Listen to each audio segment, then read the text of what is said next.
Now in our 6th year, this is GabNet, the Great American Broadcast Network. Talk like you've never heard it before.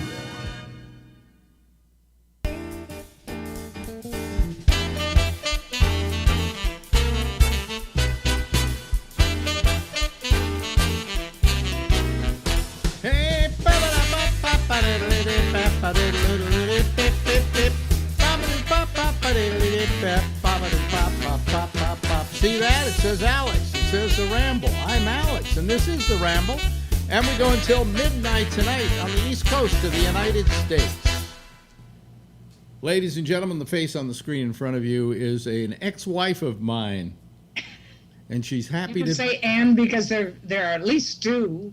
Well, there are at least two, and in fact, let's see how many. There are four. Well, if you include the current wife, there have been 4 wives. No. She's not a former wife. Oh, okay. So she's a current wife. So I have 3 former wives. You were number 2.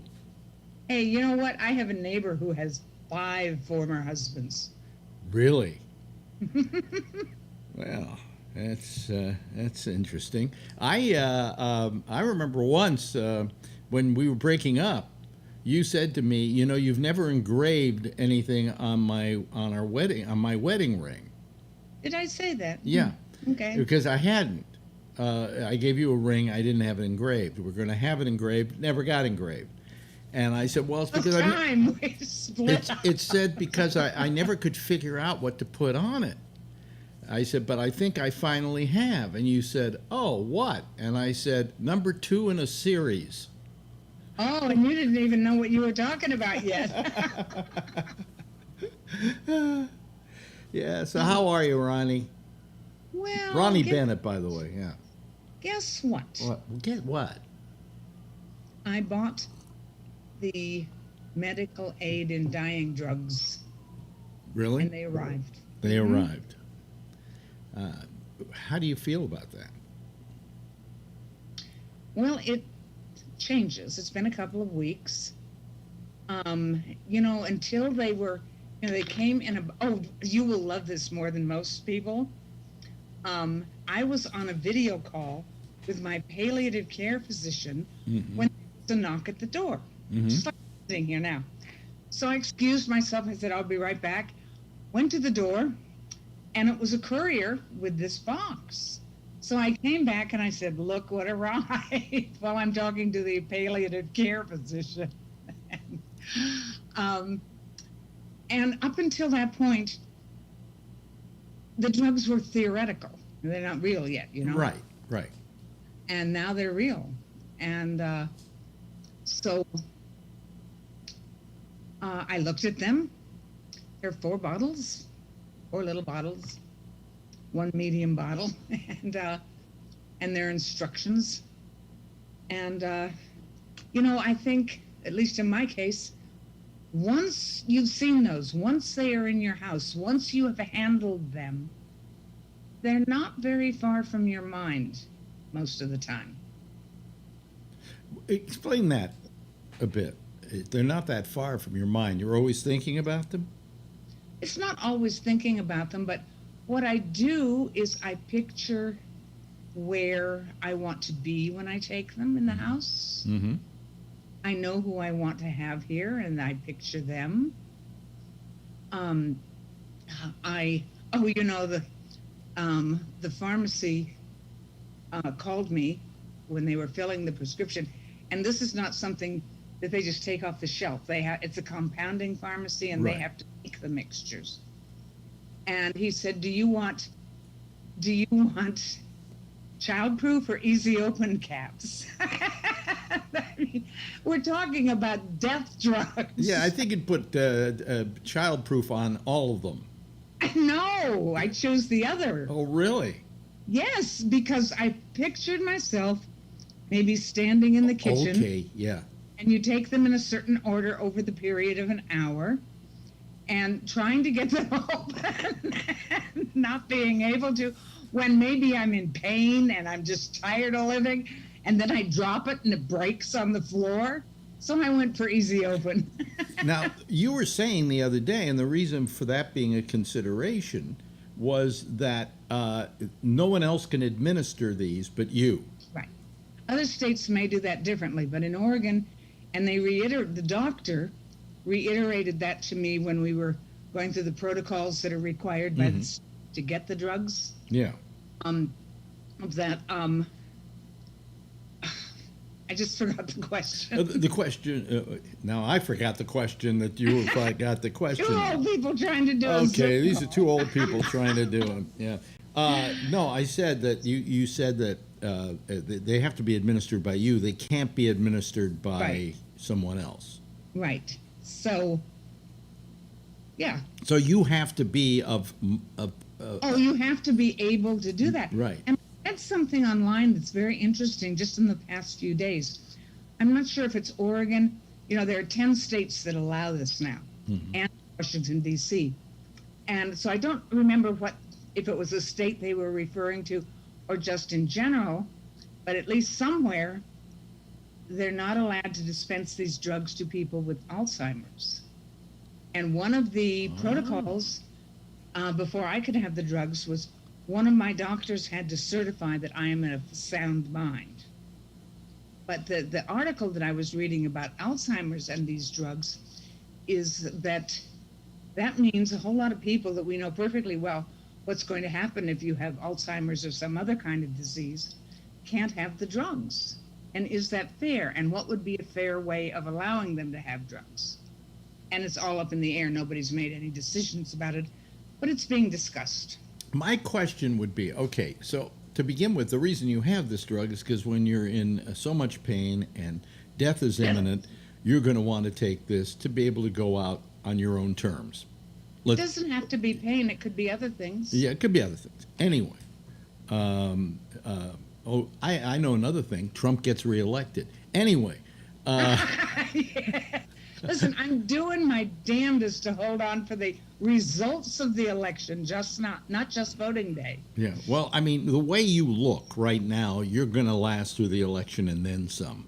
We'll see. Well, either that or you got a great makeup. Go along, I'm told. You go along, and then you drop off a cliff. So either that or you've got a great makeup artist. Well, I do have some makeup on. Yeah, I know you have makeup very lightly on, but I'm just saying. Anyway, the point I'm making is that if you had Alzheimer's, I don't know if you would be of the presence of mind to say I need the drug now. You know what I'm saying? Well, I mean, it's not about now. You never ever have to use the drugs, but what was being argued in this article that I read was that in the early stages of Alzheimer's, there probably is not a reason to deny the drugs. Yeah. I mean, then of course, if you do get them in that position, and then later the disease has progressed and you want to use them, you have to remember where you put them, which is a problem I was concerned about me. And as far as I know, I don't have dementia, because quite a few things that I don't use much, but I want to be sure to know where they are, that when I put them somewhere, I make a mental note, oh, those are there. And then the time comes and I want them and I can't remember where I put them. So what I did I wrote it down in a notebook where I keep them, and I told 2 people where I keep them. So among those 3 things, if I forget, someone can help me out. Right. Well, I mean, I don't know if I could do what you're doing. I don't know if I could. I can't say because I'm not in that position. Okay? So, but... Alex, the thing is, I can't either. But what puts me where we're in different situations, I don't have a husband. I don't have somebody living with me. If I get to the point where I can't take care of myself, feed myself, can't get out of bed, all that sort of thing, no way am I going to a nursing home.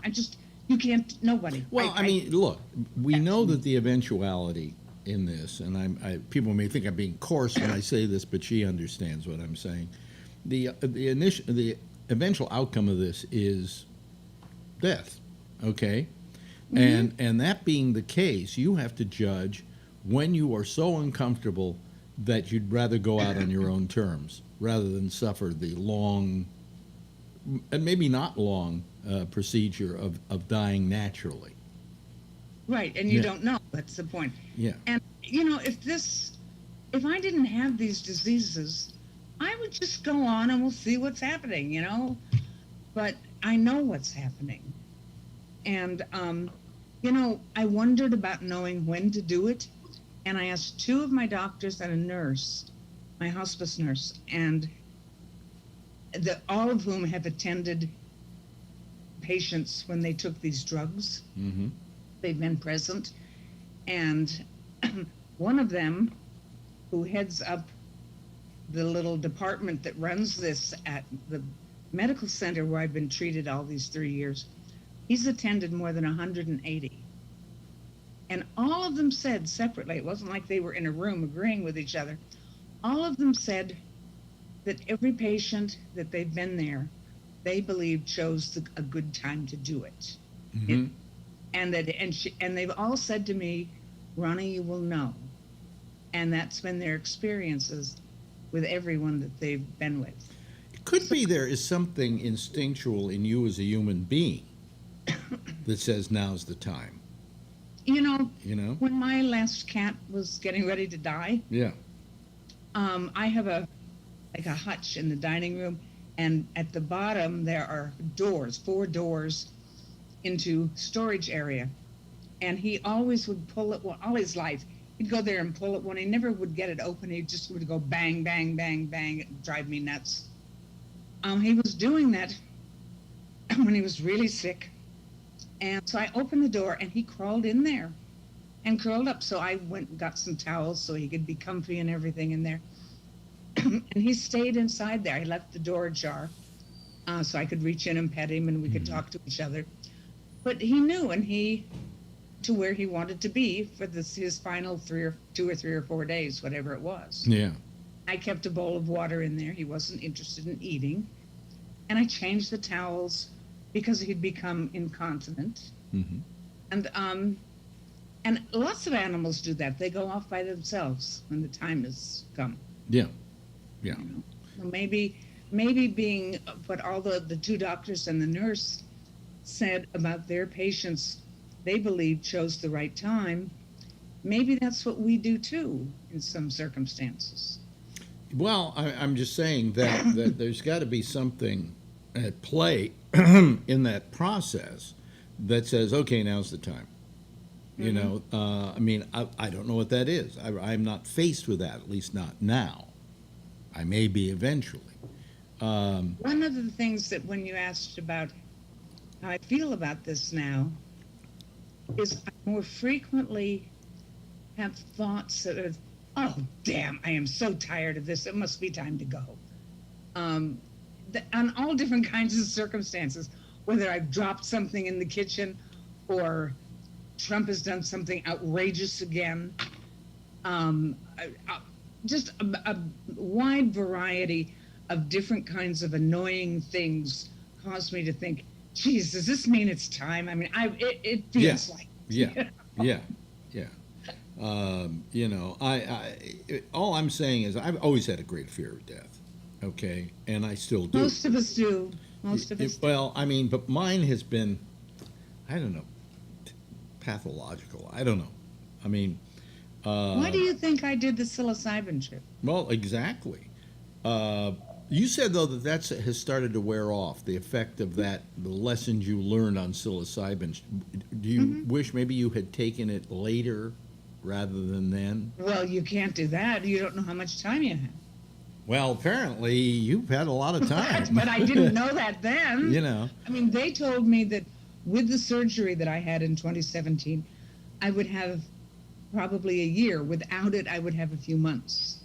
So I wasn't thinking that I would be here more than a year after that. Yeah. And you've been here how long?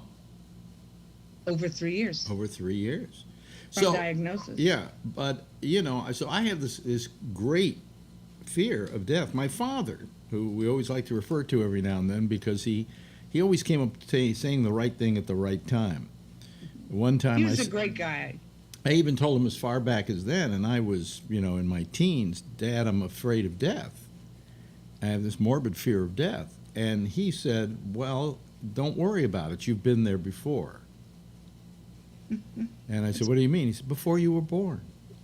And all my life now, it has terrified me to think of what it was like before I was born.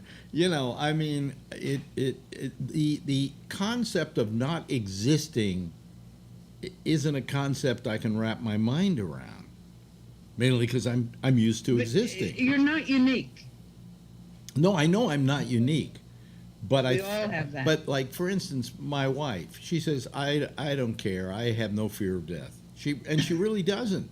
She said, you know, compared to what's going on these days, I hope I go soon. You know, I mean, because of Trump and so on.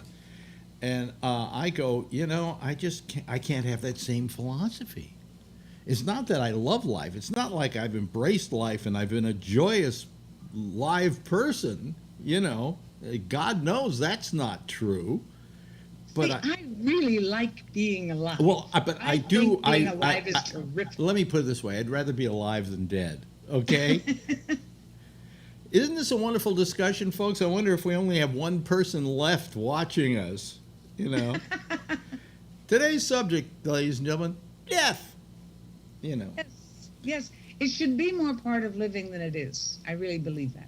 Well, you know what you've done. Other countries. I'll tell you what you've done. Yeah. But can I say something? What you've done here with these every other week chats we've had and talking about this is, I think you've made it more comfortable for other people. I hope so. I hope so. You know. There's not very much written about the process of dying. There's one book by a neurosurgeon named Paul Kalanithi, Mm-hmm. who's way too young, I think in his late 30s, of cancer. And during the period of time from diagnosis to when he died, he kept a book that was published posthumously called When Breath Becomes Air. And that is the best first-person account of his period of time that I've ever read. And believe me, I have hundreds and hundreds of books on aging and death and dying and that sort of thing. It's just a brilliant, brilliant book because he was just deadly honest. Whether he was in lots of pain, Yeah.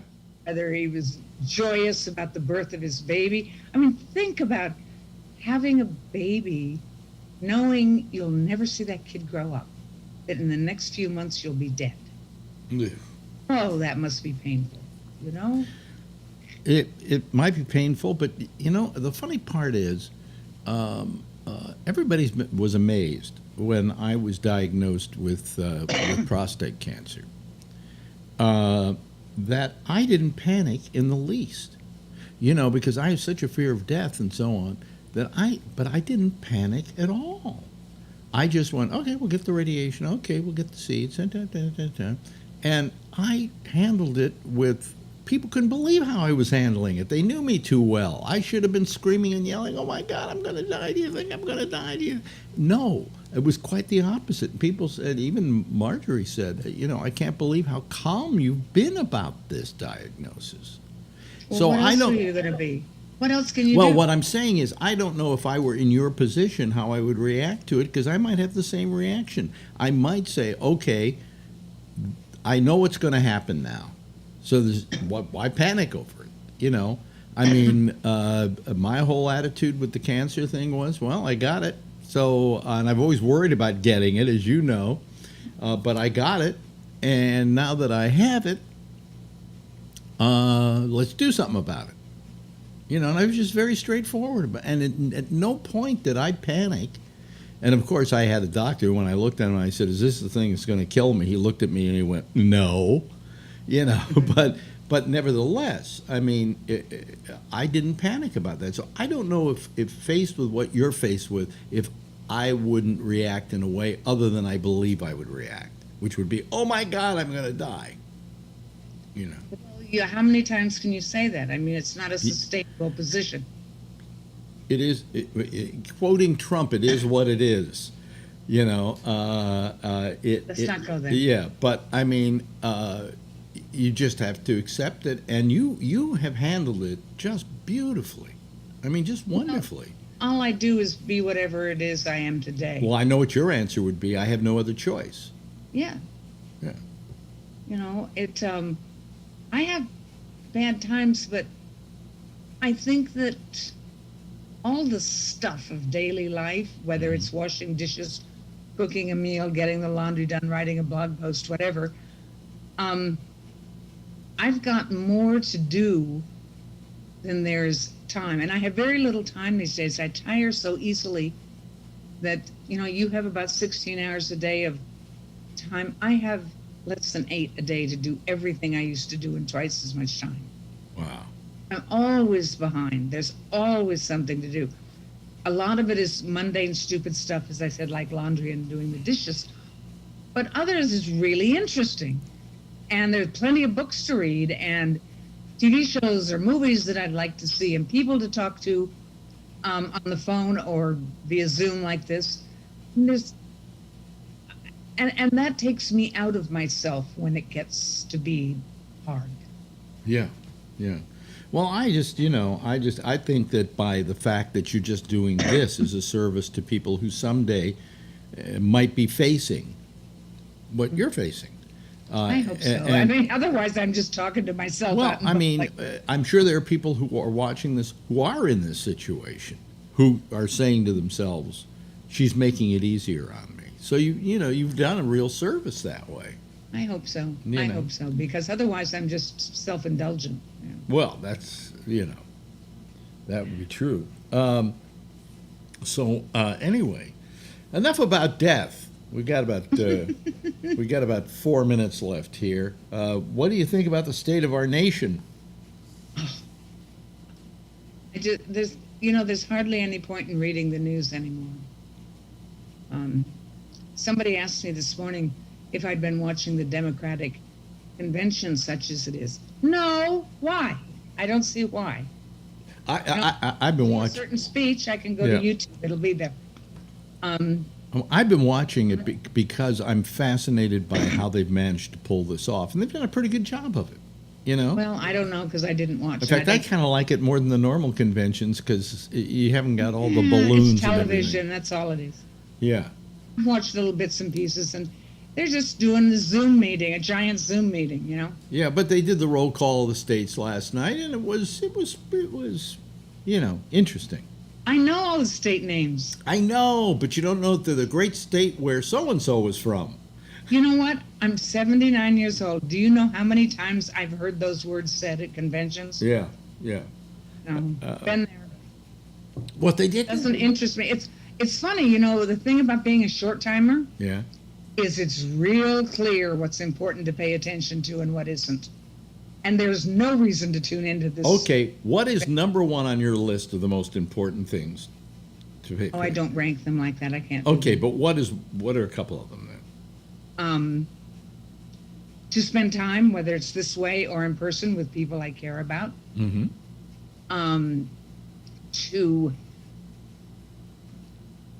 One of the things about writing my blog about this period in my life is that I'm trying to explain it to myself, what I feel or think. I'm not real good at knowing that until I write it down. So if I weren't doing a blog post about this stuff, I would still be writing it down somewhere because, William Faulkner, novelist of the early 20th century, once said, how do I know what I think until I see what I say? And when I read that in my 20s, and I went, wow, yes, because I'm right here stumbling at your question because I don't know for sure. But when we hang up, if I went over and started writing about what are the top 3 most important things to me at this point in my life, just write and write and write and write until I could finally get somewhere. And that's how I do those things. So writing is really important to me. So writing is very important to the process that you're going through, because you can say whether it were for publication or not. Yeah. But anyway, so also, what is really important, something I've done all my life, but much more pointed now, is I'm always like there's a piece of me sitting over here watching me, and I'm always watching how am I reacting to this. And this is, we just sat here and talked about your fear of death. I have fear of death, maybe not as much as before, but it's there. Yeah. I'm watching myself react to all of this all the time. And not just this, though, but when I run out of breath, how it makes me feel. How do I handle it? And I do that a lot because of the COPD. And I forget that I can't walk New York speed anymore, so that gets me in trouble. And I just watch when I read something that seems to affect me in some way. And there's a piece of me also looking at my reaction to see how I'm reacting to it. And that's important to me. I've always done that in my life, but this is, hey, this is the biggest event of my life. Sorry about being married to you there, but it comes below that. Oh, well, okay. I thought it was... And it's the biggest event since being born, which I don't remember. And I want to pay attention in a very specific, pointed way, and see what it does to me and how I respond. Well, we've run out of time. I mean, I don't mean that. Just as well. I don't mean that in any morbid fashion. I mean just we've run out of time. Oh, I hadn't thought of that.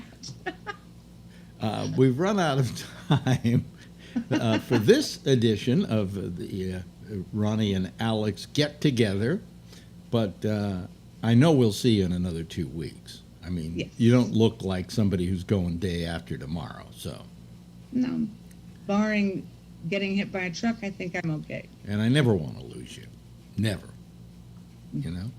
Anyway, ladies and gentlemen, you can find her on timegoesby.net. That's her blog. It's about what it's like to live, and in some ways what it's like to die. Yes. Thank you, Ronnie. Thank you. We'll talk soon. Now in our 6th year, this is GabNet, the Great American Broadcast Network. Talk like you've never heard it before. And I love, she's looking great. I hope that we still have her for quite a while. And what she's contributing in telling about this journey, I think, is invaluable for a lot of people. And but the work she's been doing for years with her blog about getting older and so on has been invaluable to a lot of people. Well, I'll tell you what I did. I accidentally left the what do you call it open? The Zoom room open. I tell to say activate waiting room, and then they all have to wait there until. And these guys, I didn't do it, so these guys just hopped on, but they knew to mute themselves. And I thank you for that. And now you can unmute yourselves if you wish. And it's Charlie Wallace and it's Brian Ludwig.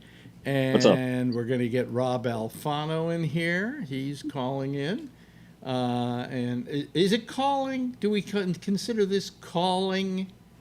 Or am I using an old way of putting it? Rob? Communicating, I don't know. Huh? But you seem to have changed your format slightly because it's been a while since I remember you started your interview process from 10 until 10:30. Yeah. And then from 10:30 on until 12, I was operating under that mindset. Which is fine. And usually I'm doing 15 minutes with most of my guests, okay? It used to be 30. No, it was 25, actually. Oh, really? Yeah. Okay. And when I went to that shorter format, going on at 10:30, I decided to just do 15 minutes. But with Ronnie, there's a lot to talk about. So regarding your interview you did with her, I have one thing to say. If I can say, a fundamental difference I believe there is between the two of us, Alex, is that you're afraid of the notion of what you were doing before you existed in this life and what will happen after you leave this life. Yeah, I am almost intoxicatingly intrigued by what I was doing before I was born and what will happen afterward. Really? Oh, okay. Well, what was happening before you were born? Nothing. Nothing. Okay. Well, And it was nice because I didn't get sick. I didn't die. I didn't have to worry about dying. My problem is I look at it as a possibility that it's just very boring. You should listen to the comedian Doug Stanhope. He has a very similar, it's more graphic and more, comedic. It was Let me Very see similar here. to my own. There we got Bree in here. Okay, and all right. Okay, so we got about 6 people right now. Here comes. Yeah, I believe this is yes. Okay, it's Vernon. Hi, Vernon. How are you? He's here. Oh, and here comes Jeff Stein. And here comes Pico. Oh, forgot Dunton's something Burrow. We know it's John Larkin, ladies and gentlemen. Yeah. Hello, John. How are you? What name are you using tonight? Are you there, John? Do you have your mic on? No, you don't. Neither does Bree, and neither does Jeff, and neither does so. If you Yeah, all I changed my screen name in case that other Brian calls in. That way. Oh, you wouldn't- Mr. Ludwig. Yes. I I see. have, I'm using my iPad. I don't think I can do background things. I don't want you to do background things. Oh, Alex, that's Zoom. No, I don't Too like distracting. it. It's distracting. No, And I got changes things up. I got to tell you, it doesn't do a good job of it. Well, on some, you're right. Yeah. But I have a rule that I do not put a background unless I took the photo. Oh, okay. Yeah. All right. Oh, that's fine because I mean, I do it, but it just it looks terrible. It's really not very good. If I had a green screen here, I'd do it, but I don't have a green screen. Hello, Kevin. How you doing? He's excited. Today is a holiday here. It's a holiday in Kuala Yeah, Lumpur. that's why I can join you. What is the holiday? That is a good question. Let me look it up. If you have to look it up, it's not a very important holiday there. Well, for them. Yeah, I think you're right. It's Islamic New Year. Islamic New Year. Well, that would be, that'd be big, wouldn't it? Happy birthday. Yeah. Yeah. Yeah. And how do they celebrate it? Fireworks, things like that, just like we do? Or? Yeah, there'll be fireworks tonight. I won't be able to sleep. Listen, I've had fireworks going off in this neighborhood for 3 months now. You had them up where you were too, right, Jeff? No, I don't get a lot of noise. You don't get a lot of noise. Well, let me move into your name. I find there are parts of me that are getting to be a real old man. Like, I want my quiet. It's too noisy out there. Because I live in a neighborhood where there are always sirens and there are always people yelling and screaming on street corners and crap like that, so what have you. Any of you guys watching the convention at all? Yeah. Only the highlights. I think it's been very well. There we go. It's being very well done. I think all things considered for a virtual thing, it seems to be working okay. Yeah, here comes Phil. Hello, It says Phil. that during this time, Muslims are forbidden to fight. It is a time of mourning and peace. For this month, it says this month is considered most sacred of all, besides the month of Ramadan. Well, so that would be it would be a good time for Trump to attack. Apparently, yeah. Yeah. It's called Awal Muharram. Now this is not Ramadan. No. Ramadan, I think, is somewhere around October. No. November? That's usually May, June, or July. Oh, really? Okay. Yeah. Yeah. It can even be April, May, June, that time. Is the whole month Ramadan? Yeah. Now, is everything shut down during Ramadan? No, or no, just- no. Okay. No, because, even in Dubai, that's not true. In Sharjah, a little bit more so. Depends on where you are. Yeah, but in Malaysia, remember, we have 3 or 4 different cultures here that vie for attention. So, no. Oh, I see. It's very easy to find pork products around here because, certain percentage of the population is Chinese. Oh, okay. It's easy to find Indian food because a certain percentage of the population is Indian. All right. Well, happy. But I will tell you one thing, Alex. I have one of my friends posted the other day. She moved into a apartment situation where there were 3 others. She became the 4th roommate. Mm-hmm. When the landlord found out that she was of mixed heritage, I think she's Malay Indian. The landlord told them all to get out because they only want to rent to Chinese. Oh, really? And it's a direct message. We only want to rent to Chinese. Please clear your things. We'll be over tomorrow at 11 to discuss it. No, but I I just thought that was it. I said, in the States, if a landlord directly told you he didn't want to rent you because of your race, there'd be a problem. Yeah, it'd be a big problem. Well, anyway,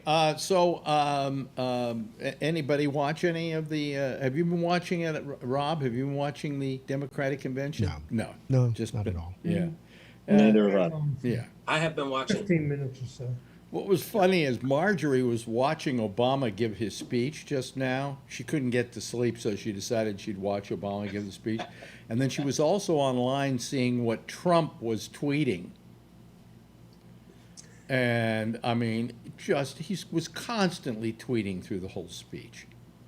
I mean, you know, it's just, I don't know. There's a time to just back off, take a deep breath, let everybody else have their time and their time in the sun.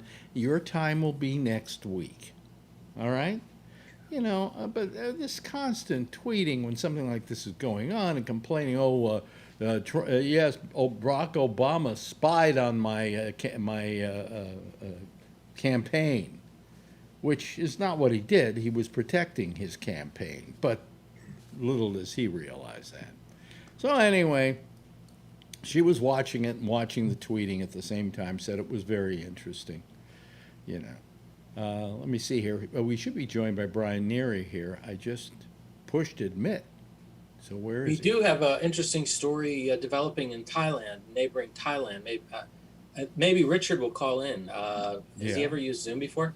But there's a lot of protests occurring. It's really starting to gain momentum against not only the leadership, but the monarchy.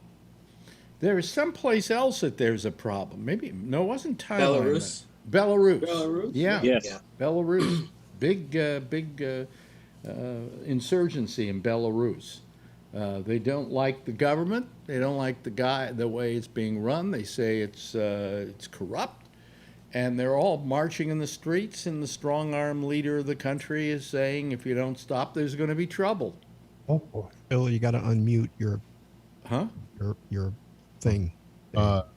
Yeah, that Thai government took over by coup in 2014, so they haven't been around very long. Is that right, Bree? Yeah, that's it happens a lot.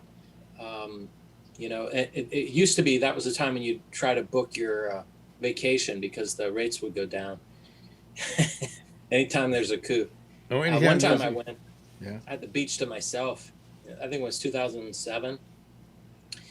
But yeah, it's interesting to see that one of the interesting stories, the Thai king last month, you know, during COVID, the story was that he was holed up in a 5-star hotel in Germany with 20 concubines.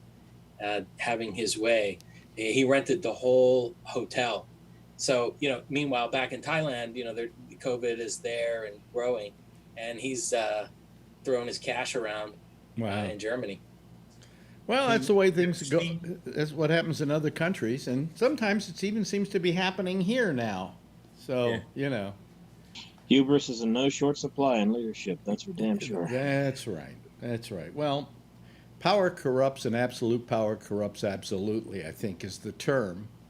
And what you just said, it serves as a ringing endorsement for term limits and campaign finance. Oh, yeah, absolutely. But, you know, we keep, listen, ever since I was a kid, we kept talking about that. Okay? Mm-hmm. They've been talking about that forever. They've been talking about getting rid of the electoral college for, you know, ever since I was a kid, because they don't see any benefit in it. And yet nobody ever does anything about it. So somebody must benefit from it. Huh? 15 states have.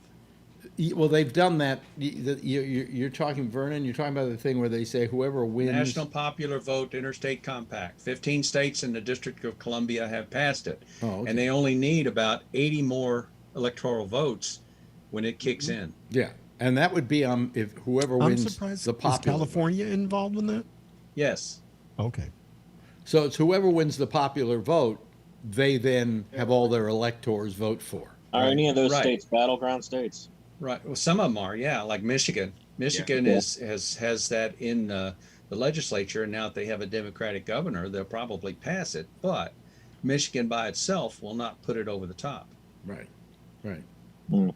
So anyway, it's it'll be interesting. That's for damn sure. You know, and as I say, Obama spoke tonight, and I guess Kamala Harris is going to accept her nomination. She's talking right now. Yeah, she's accepting her nomination. Yeah. Just finished. Oh, damn, I should watch it. So Yeah, Melania, damn, you should watch it. Yeah. I've got it on DVR, so I can watch it later. Mm-hmm. Watch it on Melania is YouTube, man. Yeah. Melania is going to talk at the convention next week from an empty classroom at the Trump University. Whose speech is she going to do? Yeah, whose speech is she going to copy? Where she's going to say, I hope that our classrooms can be full of people searching for fortunes in real estate. That'd be best. Yes. I got advance notice. Our speech starts 407 years ago. Yeah. Phil, what are we? Are we a royal flush or are we a jackpot? He just left. Oh, we Are left. they going to simulcast that? 12 Are they 12 gonna is a jackpot, I think. It is Yeah. a jackpot? Okay, It's a well, jackpot. I'll put that up there. There we go. Boom. That's Yeah. cheesy humor. Yeah. It's hard to see.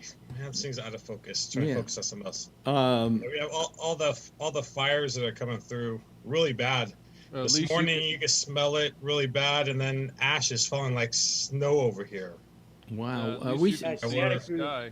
Santa Cruz Yeah. is burning down.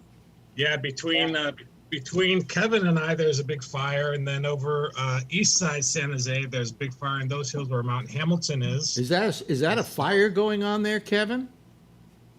Yeah, it's really bad. That's all the sun we saw all day today. That's all we got. Really? Oh, I thought you were showing something out your window. That's a picture you No, took. that's what was out the window all day. We didn't get any sun today at all. There's Yeah. 4 fires around us today.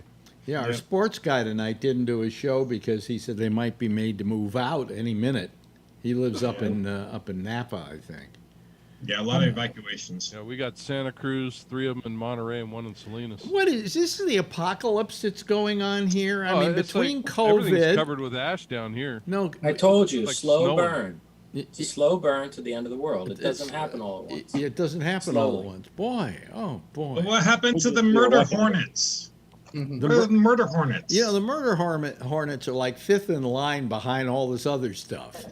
You know, I think Trump is one step ahead of the murder hornets. You know, so. Yeah. Wait, Phil, what, are you having trouble with your mic? Yeah. No. The Dems will use the murder hornets once they need them. Right now, you know, they've got a couple of other disasters that they're, you got the post office. You know, if the post office thing goes away, then they'll pull in murder hornets. Well, Yeah, what that dude that's running the post office, he's a major stockholder in about 5 Asshole. different companies that fucking compete with the post office. Yeah. And since when did the post office supposed to show a profit? You know, it's a fucking service. It was never run as a thing for profit, and it would, but it always stayed ahead of the curve when it came to, you know, making money, so that they could keep services going. They need to re-departmentalize the post office is what they need. Yeah, they to do. said that Undo Exactly. 50 years of bad legislation. Go Yeah. back to like 1969. Yeah, Before exactly. they- When they Didn't flew Trump buy? What were you saying, Didn't Brian? Trump take Brian, the post office place? Brian Neary was saying something. No, I was just saying that they show all the loss of, revenue or whatever, but that's fine. If they're putting somebody in there to change that, that's fine. But again, just like Trump, where's the plan? They just start pulling things and doing all this stuff, and we know why. But, if they're going to revamp it and change it, where's the plan? But the idiot that Trump is, he didn't know how to finesse the situation. What he did was start complaining about how we can't have mail-in ballots because blah, blah, blah, blah, blah. And then he comes along, and this guy, who's his big buddy, he's his big donor, decides that he's going to just make it even more inefficient than it is already. And those two things in combination look like they were a conspiracy to subvert the vote. Yes, Phil. What if they raise the price to Amazon? Amazon's one of their biggest users, I would think. And so if they raise the price, well, let me explain something to you, Phil. We're losing let me, like $2 let me explain something to you, Phil. The post office, USPS, bids for Amazon's business just like any of the other companies, FedEx, whatever. UPS. UPS. What's that other one? The fast one they got. DHL. They don't use DHL. They don't use DHL, I don't think. But anyway, DHL only delivers international here. Yeah. But anyway, the point is that they have to bid like any of these other companies. So if their bidding is equal to that of Amazon and whatever, then that's the price that the post office is giving them. It's not a question of that they're suddenly giving them a low price, and they're doing it because they have to compete with all these other organizations for the bidding of the contracts. That's all. You know, I learned in business that if you sell for less than it costs you to do it, eventually you're going to run out of money and go out of business. Well, I don't. You know why the post office is running out of business, though, Phil? Do you know why the post office is running out of money?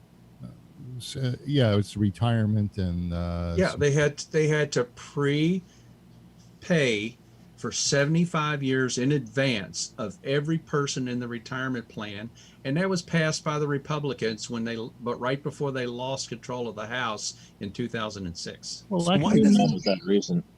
Why isn't that repealed? Good question. Because Mitch McConnell won't let them vote on it. Yeah. Is the House that has to vote on it? The House has passed it, but Mitch McConnell won't bring it up for a vote.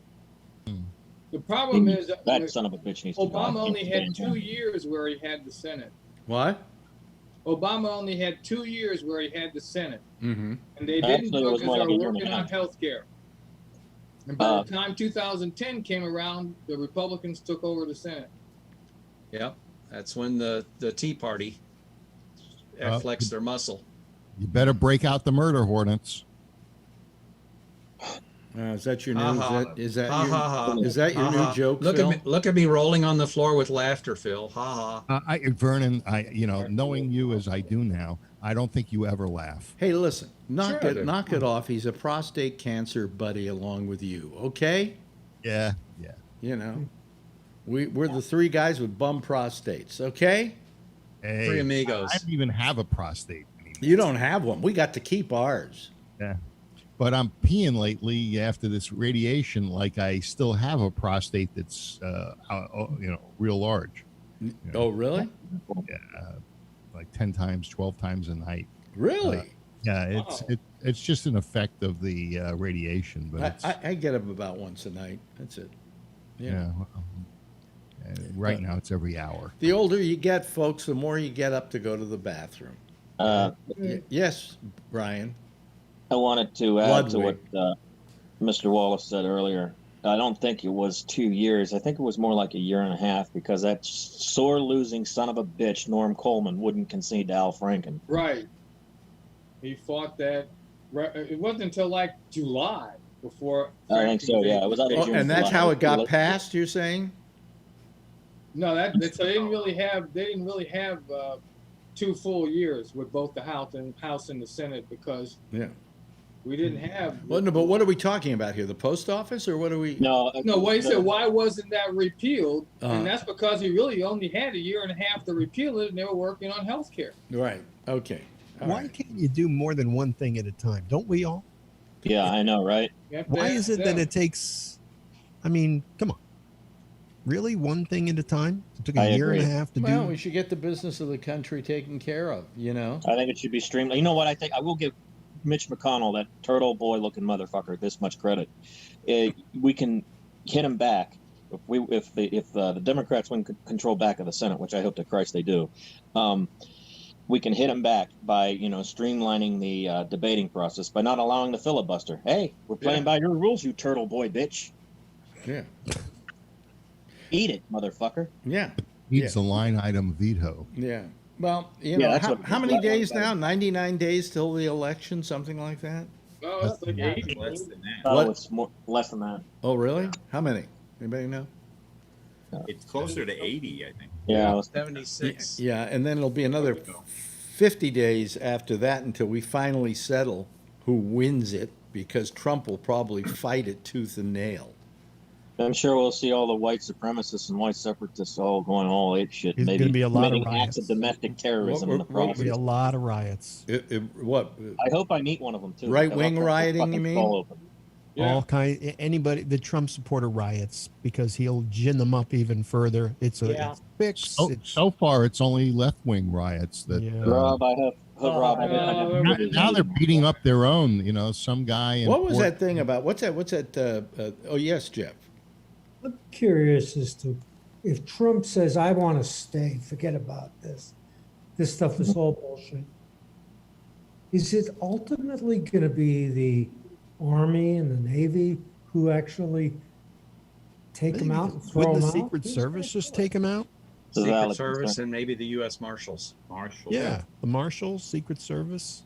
Secret Service. Look, buddy, you don't have to go home, but you can't stay here. There's a lot he can do. There's a lot he can do in the meantime. By fighting it, by saying we're going to the Supreme Court with this and blah blah blah. Well, he's blah, got from November Declare an until emergency. January 20th. Listen, I'm afraid that if he loses, what he's going to do to get even with this country for those 2.5 months that Yeah, he's he could still crash. president. You know. Yeah. Oh, no Lame duck. question. A lame duck Trump. I wonder how dangerous a lame duck Trump will be. That's what I've been saying about a lame duck Trump president. I mean, if he wins, if he doesn't care what people think anymore, what will he pull? Yeah, Alex and Rob, I have an idea for Every prisoner in the system. Let me ask Robert this. Robert, since you're the real political wonk around here, Oh my. how do you think it's looking all the way around? How would you handicap the race? I mean, putting aside the fact that you're to the left and all of that, I mean, Yeah, how would you here's- how would you handicap it? Here's what I trust. I trust. I think you were a gambler at one time, weren't you? 38 years. Yeah. So how do you handicap I didn't this see it as gambling because it was a method that won fairly consistently. Well, but you know, you can either in any you can case- either gamble that way or go into the stock market. yeah, You I know. was betting against other people, not against the house. You were a functional gambler. I trust a website run by a man named Nate Silver, who runs a website called 538. And Yeah. what Nate Silver does, he used to be a writer for a magazine and website called Baseball Prospectus. He's statistical guru of sorts. And 538, what they do is they don't poll. What they do is they do an amalgamation of all the polls that are respected. And based on that, he gives probability of the election. For example, he said back in 2016 that Hillary Clinton had a 62% chance of winning. Now, that's certainly not a lock. You know, that left room, plenty of room for her to lose. In this particular case right now, he handicaps it as 73% for Biden. Again, that's not a lock, but it's about as close to safe as you're generally going to see in a presidential election based on historical patterns. Now, so he came out saying with Hillary what, that she was going to win or that it was not a lock? He said that she had a 62% probability of winning. He said that for sure she would win the popular vote by between 2.5 million and 3 million, which he nailed. Yeah. Yeah. As far as the Electoral College, he was less sanguine about her chances and said it was about 62%. Now, you know, you don't rush out and bet at even odds something that's only got a 62% chance of winning. It's certainly nothing to put your mortgage on. She had a better than even chance of winning, but it was certainly not, you know, a lock sure thing.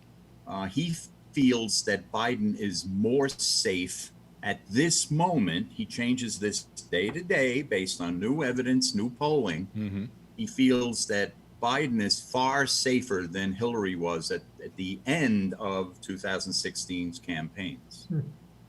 Wow. Okay. Well, I mean, so well, we'll have to wait and see what happens. I know that Nate Silver is very good at what he does, but it's not a lock. You know, nothing is in life. I don't think anybody would get 100%. Yeah, no. Well, And it's a nothing on Democratic earth National does. Convention right now. Wait till next week. Yeah. Well, what happens is there's always a bump after the convention. We haven't seen the convention bump yet. Okay. Who's producing the Trump thing? McCluskey's? I don't know who is, to be honest with you, but they got going on this awfully late in the game. So I don't know if it's going to be as slickly produced as the Democrats have pulled off. The Democrats have said 4 months ago, we're not going to do a traditional convention because of COVID.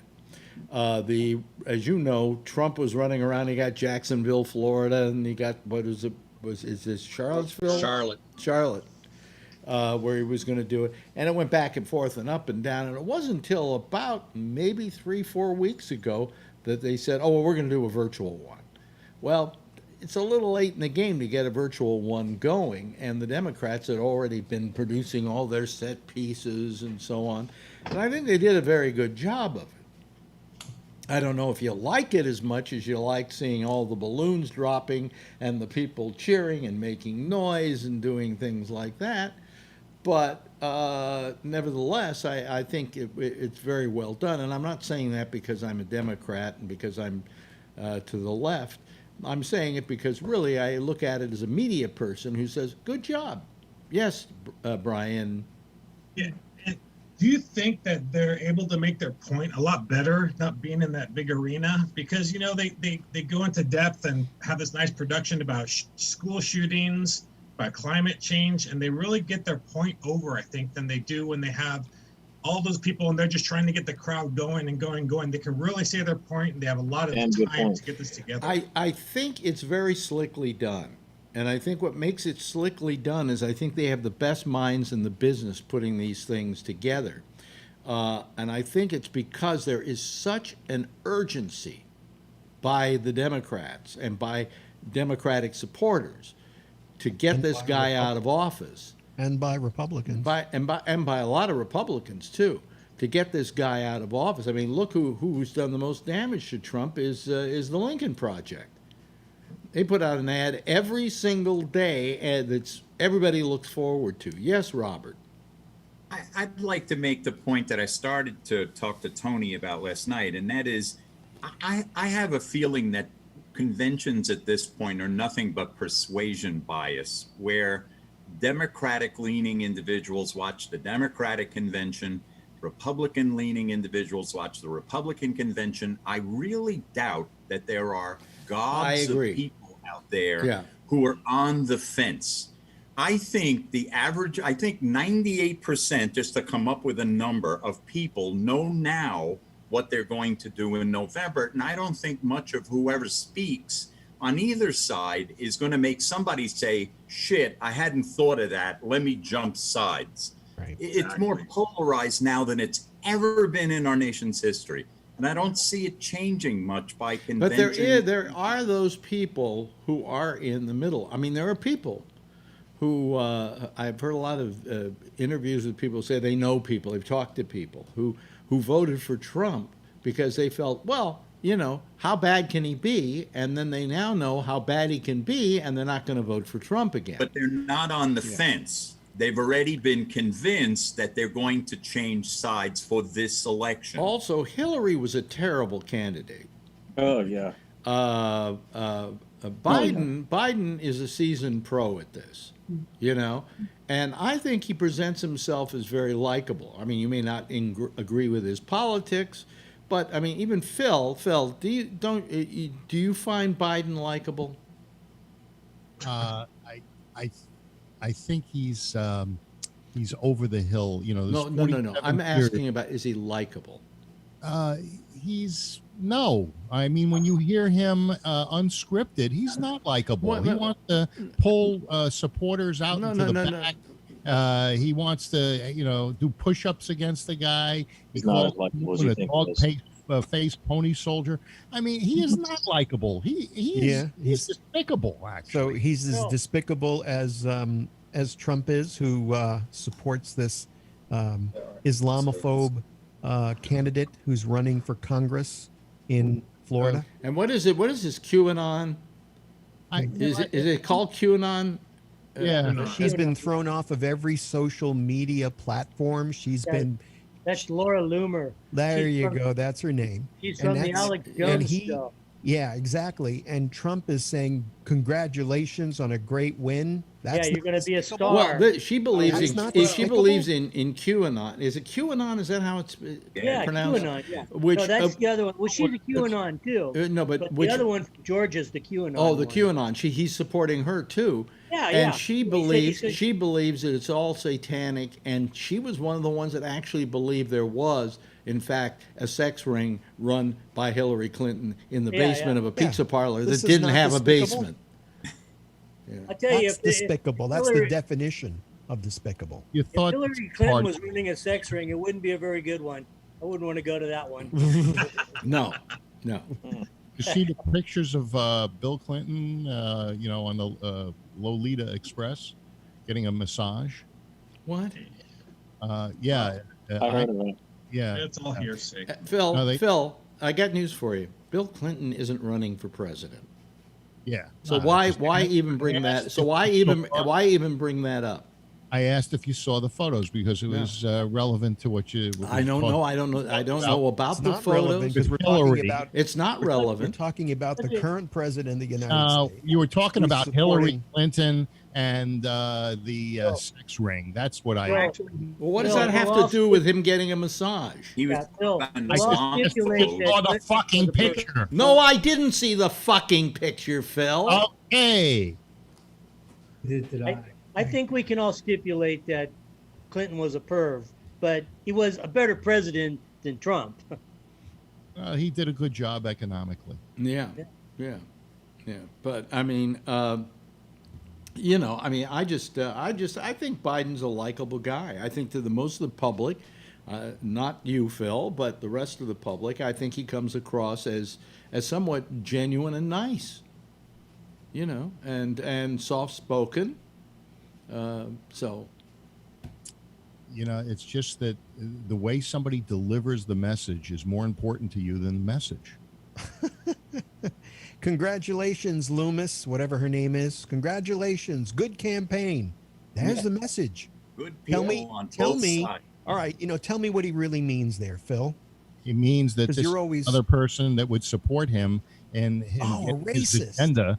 And A getting his racist and a agenda. homophobe. And Everybody's a racist. Everybody's that's what a she's homophobe. self-proclaimed. She is self-proclaimed. Well, Phil, just the we same- live in a society Alex, today. We live in I a don't know who society, she is. Phil. We live in a society today where you're not allowed to be a racist, and you're not allowed to be a sexist, and you're not allowed to be a homophobe because all those things are wrong and inhumane. So a broadcaster, I think tonight's broadcast on Reds baseball. Tom Brennan, or Yes, I know Brenneman. Brenneman. I know that Right. he went on the air and in the commercial. They came back a couple of seconds early. His mic was hot, and he said something about a place that was a big a fag hangout or something like that. Yeah. He was taken Big off the air. city. Yeah, right, city. And he was on the air, and he did, I think, by the time it got all of its momentum on social media, they copied it all over the place. He actually he couldn't finish the game. He said, I'm sorry, that's not who I am, and all this stuff. Well, And apparently it is who he is. But it is there who you go, are. right? But that's what I mean. It's amazing. This is not the time for those kinds of. He'll get his job back once he goes to some sensitivity training. Maybe. What are you holding up there, Bree? Because This is awesome. It's a history of rum course. I got to take this 3-week seminar starting September 9th. thanks for changing the subject. Yeah. I'm tired of all this political stuff. That had plenty to I do tell with you. Hillary Clinton. What? That was a good segue. But I mean, What is everybody's favorite poison? I'm a rum man. Well, why don't you go on Jack's show and ask that question? Because that's the kind of topic he We'll would talk about do. that later. Yeah, he would do that on his show. I could care less. All right. Yeah. Yes, Mr. Ludwig. Yeah, I'll be happy to answer that question that you asked Phil. Do I find Joe Biden likable? Mm-hmm. And I'll give you my reason as to why I absolutely do not find the man likable. Good. Tell Or me. his VP candidate. Reason one, he shits on millennials. If you go back into the archives, is what he said. As far as I'm kind of paraphrasing here, because I don't remember word for word what he said. But the question was asked about millennials having less than their parents do, being the first man. And his response was to that reporter, "As for the millennial plight, give me a break." And then he starts to go on about how they don't know what hardship is. They don't know. This is also the same man who says, "I do not think healthcare is a right. I will," and he said it more than once. He said it more than twice, in fact. "I will not vote for." Well, I don't veto disagree with him on that basic statement. I don't think that it's a right either, but I think it is a right we should be given. As for Kamala Harris, you may find her fuckable, Alex, but the thing is, if you hold a joint, especially if you're African American and from that area, if you're from California or whatnot, God help you if you get prosecuted by her, because she'll not only throw you in the jail cell, she'll throw away the fucking key. And as far as her okay, so who do you want me to vote for? Well, there's more than two parties. There's always more. Who do you want me to vote? Who do you want me to vote for? But before you tell me who to vote for the Green Party. Give me somebody who can Green win. Party's not running. Okay. Give me somebody who can Green win. Party's not running. They're not running. The choice between Attila the Hun and Adolf Hitler, and one's more winnable than the other. This is not Attila the Hun. This is not Attila the Hun. Well, I'm using hyperbole to make. Yeah, well, you are using hyperbole, and it doesn't make for a very good argument. It doesn't make a good argument. Yeah, It really doesn't. Anybody that doesn't think there's any difference between the Democrats and the Republicans now, it's just not paying attention to what's happening in this fucking country. And Hawkins and Walker. Look, I will agree with Brian to this extent, and I said it for years. I said there is no real difference between the two parties because they're all fighting to maintain the same system. Okay, they're sponsored by many of the same donors too. Well, wait a minute. Let me finish what I'm saying. They're all. I often said they're all fighting to maintain the same system. And anybody who wants to change the system doesn't really have a chance. Okay, so I agree with you on that, Brian. That's right. But given the situation we have right now, with a man who has literally destroyed this country, I think you just have to bite the bullet and say, "Hey, I'm going with the girl I brought." You know, I don't argue that he's destroying the country, but he's had assistance with over 50 years of deindustrialization and marginalization. From both parties. No, actually, what he took advantage of was the decline of this country under I don't know what that is, Bree. That's the Green Party. Yeah, okay. But you said they're not running this year. They are. They are. Okay. Hawkins Walker. He also has a African American woman as vice president. Let me finish what I was saying. So, I mean, I agree that they're all fighting to maintain the same system. They just have a different idea of how that system should be operated. In this particular case, we're fighting for the soul of this country. We're fighting for the sanctity of this country. I don't think Joe Biden will obliterate this society. I think Donald Trump with another term has a good chance of making sure America never comes back. Yes, Charlie, what do you think? You've got a lot more to lose because of your age. Yes, yeah. And I have a lot more to gain. I have a lot more to gain because of my age, because I might be dead before I can see what he does, the effects of what he does. Charlie, you've been quiet tonight. You want to say something? Well, I mean, to me, it's a no-brainer. I'm sorry. There's two people that have a chance to win. I don't care who you want to bring up. Anybody else besides Biden or Trump is not going to be president. So we're either going to have Joe Biden or you're going to have Donald Trump, and it's a no-brainer. I don't care how horrible you think Joe Biden is. He is nowhere near as horrible as Donald Trump. Yeah. It's a sad state of affairs that's the way you vote in this country, but it is a fact. Bree has his hand. A a lot of what Donald Trump does is just theater.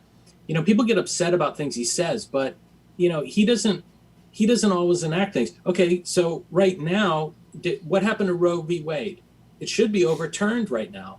I mean, what has, you know, a lot of what he does is rhetoric, and people fall for it all the time. Yeah. And Well, I think if you give Trump 4 more years, AOC could win Yeah, in well, the next election. let me just won't say be a this. next Let me say this. If I want election. theater, I'm going to go to the movies. I don't like Okay? AOC either. I think both sides, left and right at the extreme, are a mistake for this country. I feel At a certain point, I it feel won't matter. I feel differently about AOC. I just think I don't like her. I just think she isn't She's seasoned. dangerous. And so is Bernie Sanders dangerous. Our system is not No different than the other Sellout. side, I- although I- Trump no, is not as Okay, here's how civil. Bernie Sanders is dangerous. Is he's a spoiler.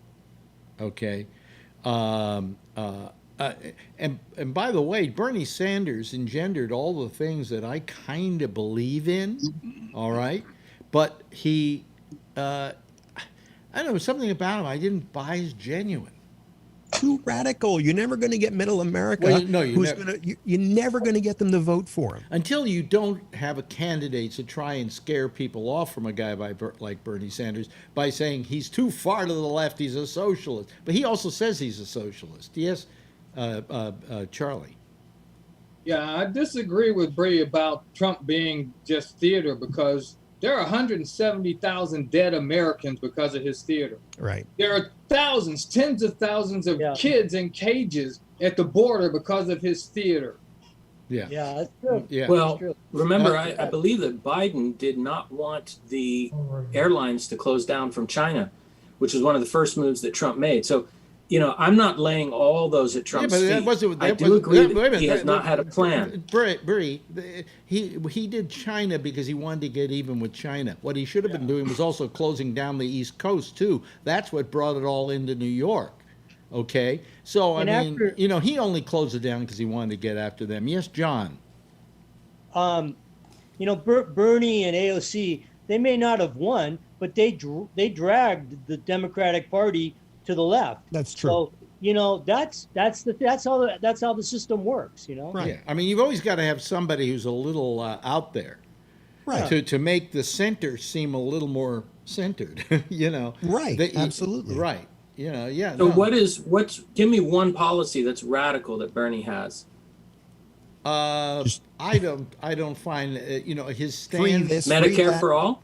Free everything. Radical. Medicare most Americans want that. Medicare for That all. is Most not of his true. policies Americans want. That is true. 70% of Americans, even the majority of Republicans want Medicare for all. Yes, sir. So I think a vote for Then Biden why Harris can't is a vote for the Charlie system. is absolutely right.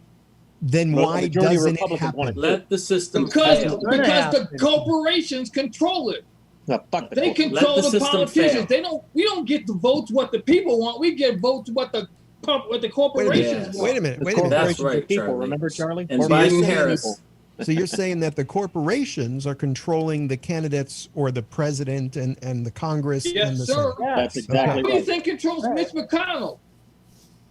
Absolutely. So then Right. why would we Charles had a Schumer. beginning? Why did we, when we had a beginning to health care?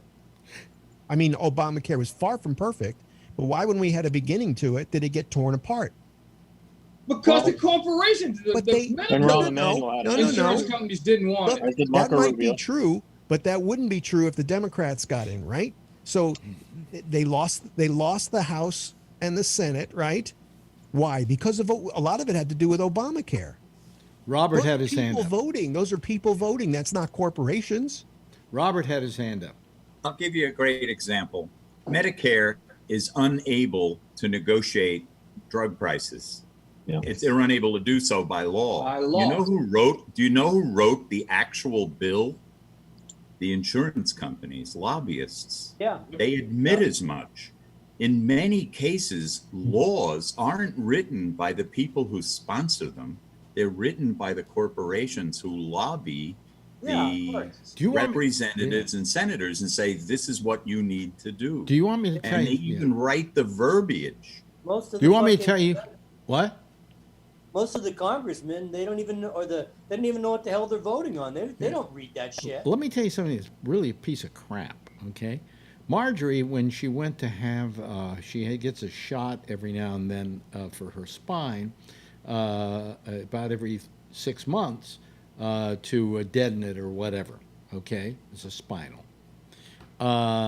This time before she did it, she had to go into their offices and get a COVID test before they would operate on her. That's given procedure now for operations. So she goes in, she gets the test. She gets a bill for the COVID test for $300 for a COVID test. Where you can walk up the street. Brian, you're ripping us off. No, it's not mine. Well, what happened was her doctor forgot to say, oh, well, she's insured, so they re-put it in. But $300, they had the gall to charge $300 for sticking a goddamn Q-tip up your nose? Are you kidding me? And how much does it cost, Brian, for them to process those things? I can't say how much, but it's a third of that cost of what you just said. Yeah. I mean, that's how much ours sell for. That's just the test. How long did it take them to get the results? The next day. Oh, okay. I guess maybe they did it in their offices or something. I don't know, but they got it back fast. But the thing was, I mean, $300 for a test that anybody who gets it should just get it for free. If I go up the street to get it, it's free. You know, somebody has to pay for it, Alex. It's not. Nothing's free. It costs Brian's company almost $100 to make one of those tests. Somebody got to pay for it. Where we disagree, you could walk in and get the test. Where we I agree with you. Somebody has to pay for it. Where we disagree is where that money comes from. I think a little less on. And also how much they're charging. Right. I mean, come on. You know, Phil just had what did they do to you this time? They gave you radiation treatments, right? Yeah, it was maybe $30,000 a month. 30,000. Isn't that ridiculous? What do you mean 30,000 a month? Mine for my radiation that you got, because that was on one half of what they did to me. I think it came out to $45,000, and then the seeds were another 60. Yeah, but I had 7 weeks, 5 days a week of radiation. You had 5 treatments of radiation. Yeah, but it isn't a matter of how much time they spend on you. Well, you're on that machine for 7-8 minutes every day, and they're pushing people through that machine like clockwork all day long. But the machine's expensive. It was this a Varian True Beam linear accelerator, and I bet you they cost millions. So are bombs expensive?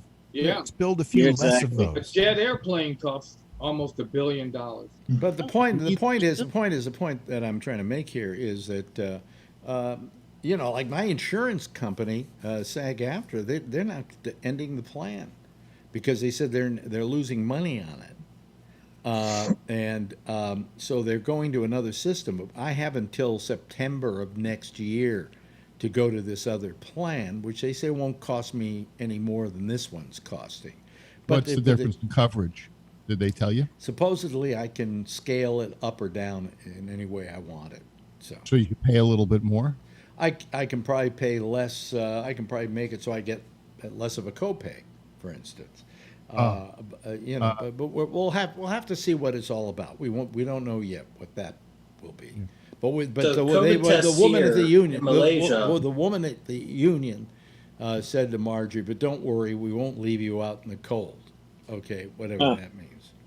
What are you saying? $20 or $30. 20 or 30. 20 or $30. Right. Up to a maximum of $80 if you want the bells and whistles. Right. What's the bells and whistles of a COVID test? You want to go to a private hospital. You want to have your own room when they do it. Nobody in line. So why is that, do you think? What do you mean? Well, why are the costs so varied between the countries? Oh, I don't know.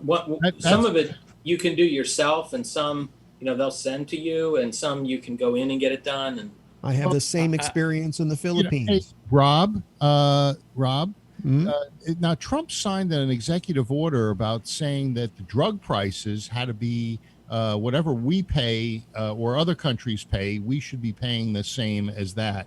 Well, but that's not true then. It didn't happen. Maybe he signed it like every executive order he signs that means nothing. Well, I don't know. That's the great thing about Trump. He says so much, and you lose track of it because he's always doing something so And crazy. you can't, Phil. When are you going to learn that you can't sign an executive order and it necessarily becomes law? He's not King Trump, not yet. Well, Nobody is. My drug So costs. what's going on with that? You know, he did sign the executive order. I understand he met with executives. Symbolism. It's from the, symbolism. Hold on, guys. Kevin Stopper hasn't been saying much tonight, and Vernon not as much. Anything you want to say, Kevin? No. Okay.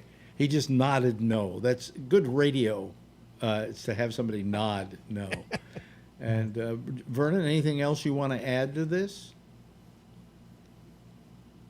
Well, I agree with Rob that executive orders are not laws. And a lot of it, these, especially the ones that have been happening at certain times this year, they've been happening as a distraction when something happens that he doesn't like. Right. Politics. Well, what's wrong with paying the same as other countries, even Canada? The other countries will either have to pay more and we'll pay less. Phil, So you're not telling us nothing wrong anything. with it. We're not arguing We've been saying this for years, okay?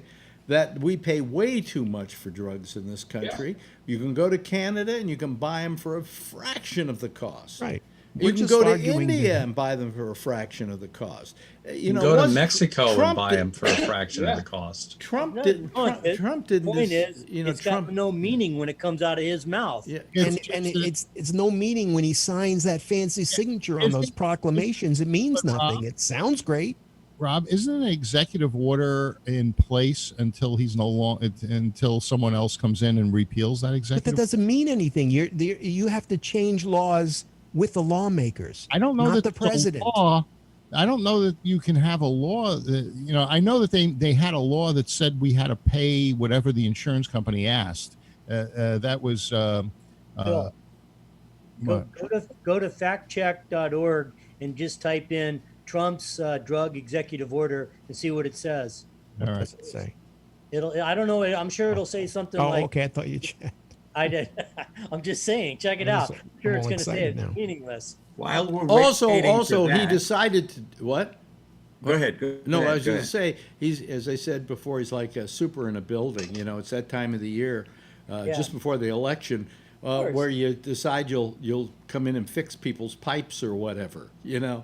And he's doing those kind of orders just to make it look like he's done something, when for the last 3.5 years he hasn't done shit. It's just like the wall. He's only built like 3 miles of new wall. The rest is just shit that's been replaced. Robert, you wanted to say something? Yeah, my favorite of the day is they're bringing DeJoy in for testimony August 24th, and Trump tweeted that it was the Democrats that did this purposely because it's during the Republican convention. What he fails to understand is that it's a Senate Republican-led conversation with DeJoy. So, you know, like, he gets caught in his own goddamn traps. And on top of that, it's not like they're all going to be at the convention. Okay, no, right. Right. The problem is he could say that and most people will believe it, though, Robert. Oh, sure. That's the Democrats thing, right? fuck this up. Hey, listen, that's it. We've run out of time here. Thank you, Charlie. I really appreciate your participation. Brian, good to see you here. Rob, great having you. Bree in Kuala Lumpur. I can see the top of your head there. Vernon Nunn, love having you here. Jeff, great. We got John Larkin. We got Kevin Stopper. We got Phil Meyer. And we have Robert Natali. And look who's there. Ladies and gentlemen, it's Adrian. Hi, Adrian. How are you? Oh, boy. Oh, what a lovely... Yeah, oh, she's incredible. Anyway, ladies and gentlemen, that's our citizen panel for tonight. And if you'll all wave goodbye, I'll wave goodbye at them. And then I'll switch to my camera and say goodbye to you out there. It's been great to have them all here tonight. Good panel. Good panel. Jack Bishop is next. He's here with the intersection over most of this same GabNet station.